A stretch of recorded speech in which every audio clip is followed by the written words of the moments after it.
Well, this thing is sort of cleaned up now. It came out looking actually pretty good overall for a 13-year-old mower. I've got it up in the air now, adjusting that.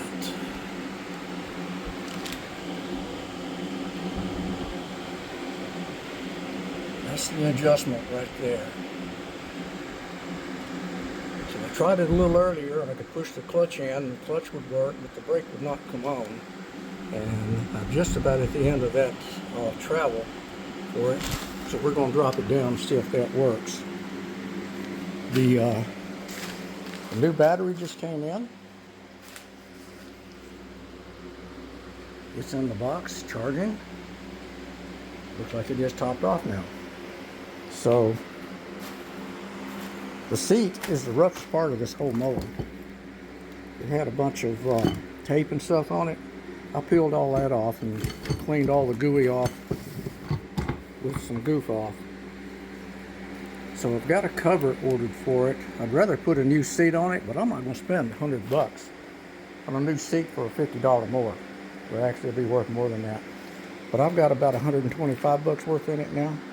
$50 for the mower, $79 for the battery, and $20 for the seat cover. Which is still not too bad. $125 for a really nice looking old snapper.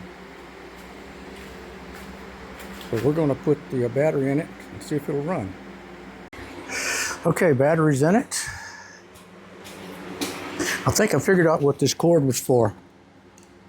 I think we're there to hold the battery in. But there's nothing else on here to do it. I'm putting a seat on it. The seat's in pretty bad condition, but I've got a cover ordered for it. I'm going to try to go ahead and get this thing on here first. Let's see.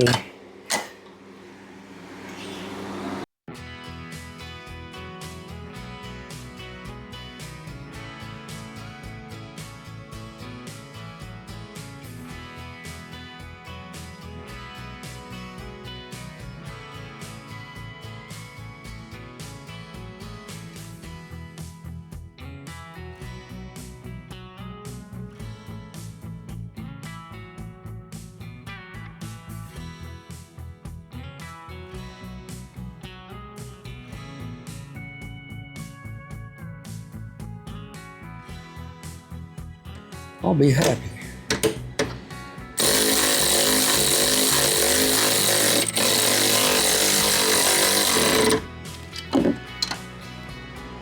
Cool, that's on there.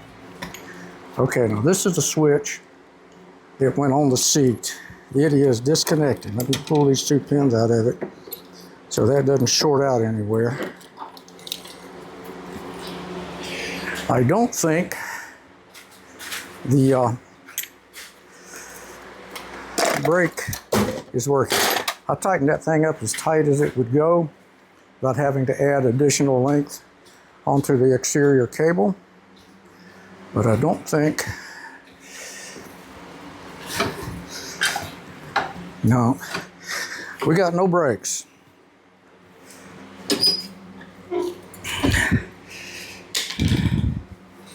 But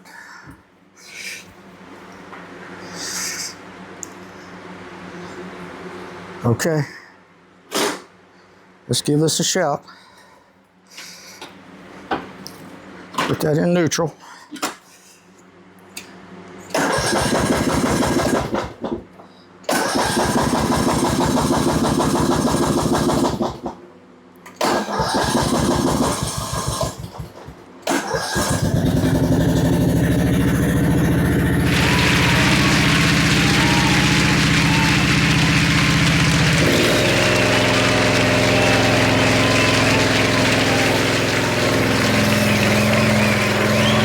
Try first. Uh-oh.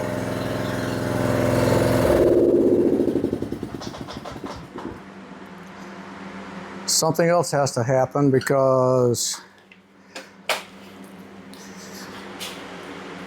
The lockout switch on the clutch, I wonder if the seat defeats that.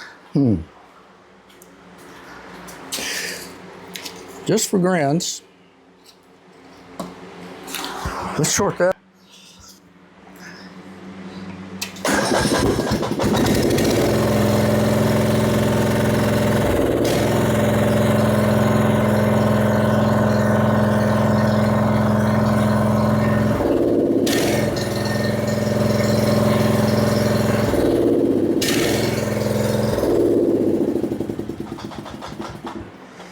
Okay. Well, something else has to happen to keep the power going to the coil. So I'm not sure what that is yet, but it runs. It does run. Okay, I've discovered that the switch is integral to that operation. The seat switch. So I went up under it, plugged it in. Now, put that out the way.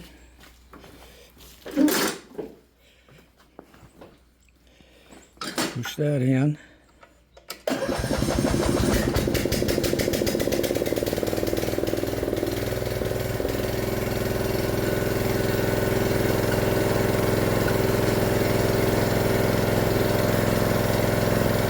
Still can't go anywhere.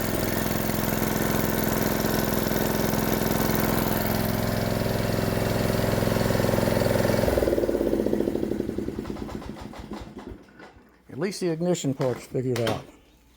Got to have a switch in the seat. So now I got to jack it back up and take a look at why the clutch is not engaging. A further observation here.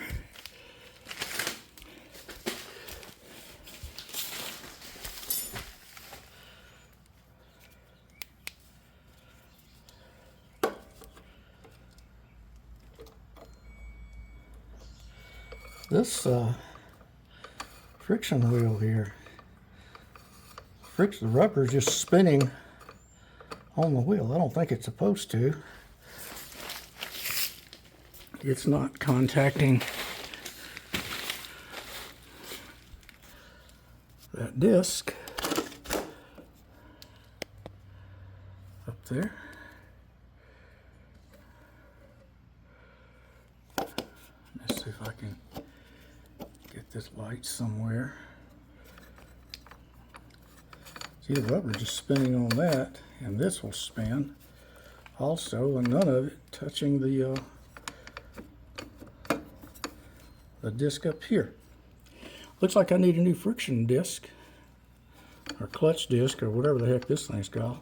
I mean, it's still pretty rubbery, but I doubt that it's supposed to spin like that. And I think there's supposed to be a brake liner or something on the inside for this to contact. There's a brake shoe. I think up there. I don't think it's hitting anything. I think there's supposed to be a liner on the inside of that disc too. So looks like I need a new one of these. So let's go see about getting that on order. This has got to be the soft start clutch. We've got this, looks like a pressure plate. This looks like a friction plate. And this kind of resembles a flywheel or whatever that's supposed to be. So apparently, this is the soft start clutch. And